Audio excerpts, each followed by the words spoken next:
Ça, c'est la mesure sur laquelle on s'est un petit peu concentré aujourd'hui avant les annonces, puisqu'elles seront faites de manière plus exhaustive demain, à l'occasion de ce conseil interministériel. Mais il y a aussi cette notion que les conditions d'accès aux soins, on en avait déjà eu vent depuis quelques jours, seront durcies. Là, c'est une bonne chose, selon vous ? Ils sont durcis pas tant que ça, en fait. C'est juste un maquillage. La réalité, c'est que l'essentiel de l'aide médicale d'État, puisque c'est de ça qu'on parle, est maintenu. Or, l'aide médicale d'État, je le rappelle, c'est un coût de plus d'1 Il y a milliard. quand même un délai de carence. Oui, mais enfin, c'est quand même un coût d'environ 1 milliard par an.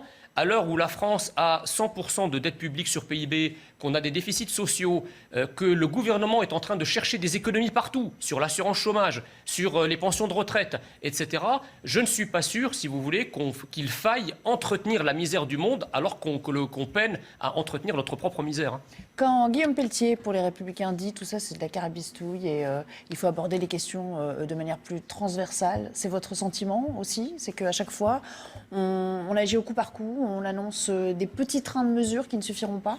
Mais le gouvernement ne s'intéresse pas à l'immigration. Il n'y avait pas une ligne sur l'immigration dans le programme présidentiel d'Emmanuel Macron. Il y a quand même eu un texte voté, loi asile et immigration. D'accord, mais enfin, elle a changé quoi au juste? Elle a rien changé, ni sur le plan intérieur, ni sur le plan extérieur. C'était pareil. Je pense que ce n'est pas de la transversalité dont on a besoin, c'est de la fermeté. C'est-à-dire qu'il y a un problème, il faut le prendre à la racine, il faut essayer d'arrêter toute immigration légale ou illégale. Alors bien sûr, j'entends d'ici dire ça ne sera jamais possible. Oui, mais enfin, entre 400 000 personnes qui arrivent sur notre territoire, légaux et illégaux chaque année, et zéro, il faut quand même avouer qu'il y a des marges appréciables de progrès.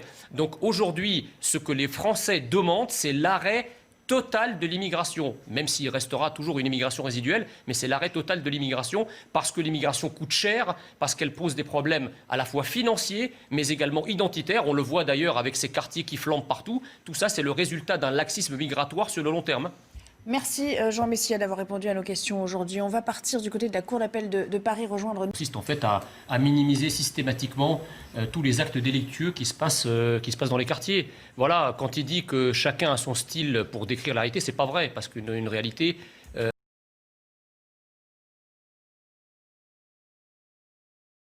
d'irresponsable, il a été interpellé par la députée.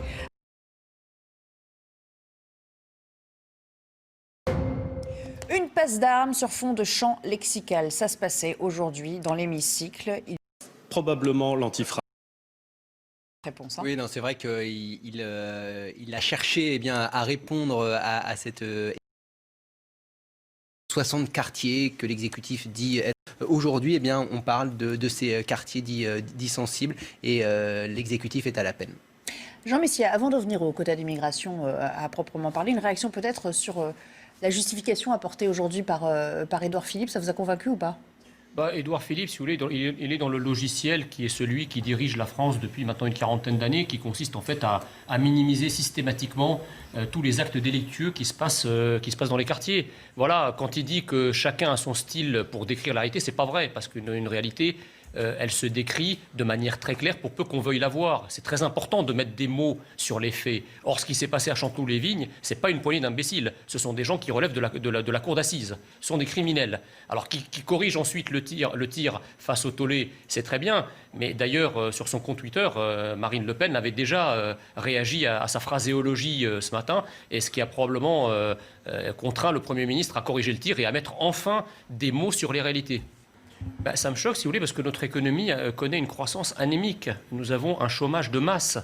Donc je ne vois pas à quoi serviraient des quotas économiques dans la mesure où notre économie et la politique économique qui est menée ne parvient pas déjà à fournir de l'emploi à 6,5 millions de personnes qui sont à la recherche d'emploi.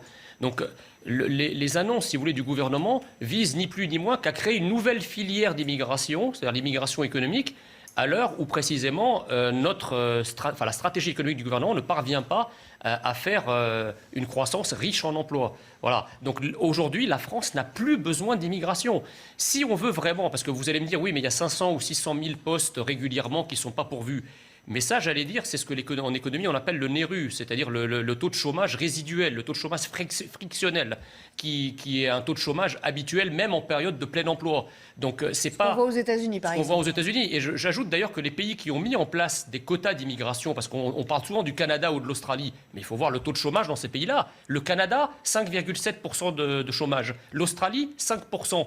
En France, on a encore 9% de chômeurs. Donc peut-être qu'on devrait d'abord mettre en place les conditions pour résorber ce chômage à travers une politique économique, une politique industrielle, à travers une politique de formation également, plutôt que d'importer des travailleurs étrangers qui, je le rappelle, ne sont pas que des travailleurs. Il y a aussi des problèmes identitaires qui se posent après. Et ça, le gouvernement n'en parle pas.